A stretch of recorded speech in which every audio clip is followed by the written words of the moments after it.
Well, in most African homes, we usually enjoy green maize with a cup of tea or coffee, and it's a perfect snack. Now, how do you cook green maize? So in this recipe, I'm going to be showing you how to do that. So you need a big pot, your green maize. You can double, triple for your entire family. My pot is nice and clean, and I have some water which I'm going to be adding into my pot. So next I'm going to place my pot over high flame. So this is how green maize looks like if you have never come across some, but I know definitely you have. And we have some husk on the outside, we have silk fibers on the inside, and the maize itself is very young and tender, so it's super milky. So I'm going to transfer in my maize into my pot.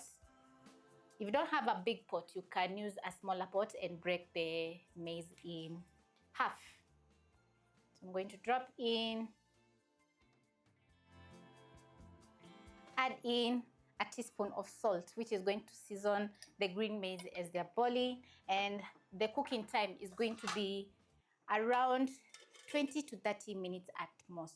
So check if your green maize are tender. If they're not tender, you're going to add in some more time. But when buying, always remove the husk. Use your fingertip to check if the maize is young enough. Then you'll have the perfect, soft, tender green maize for boiling for your snacks.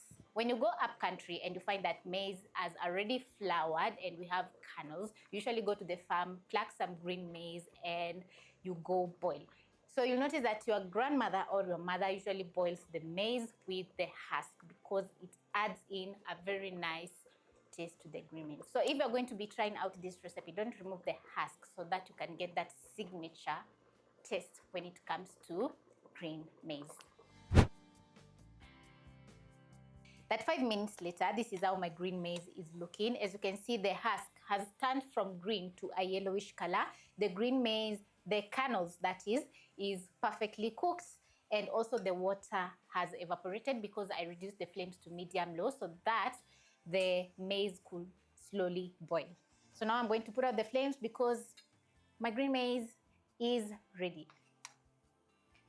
So I'm going to wait for around 10 minutes for the maize to cool down a little bit for me to handle. Then I'm going to remove the husk, serve on my platter so that we can enjoy our snacks. When cooled down, I'm going to remove the husk.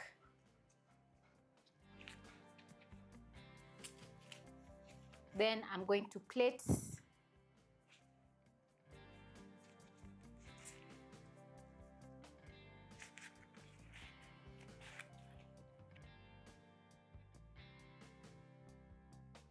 On the inside, it's still very hot, but I can handle this. So I'm going to finish off with the rest. When done removing the husk, it's time to enjoy your boiled green maize. And as you can see, it's looking so good. Since the green maize is young and tender, it's very soft, very juicy. You can enjoy it as a snack. Walk about in your house while enjoying your green maize. And enjoy each and every bite.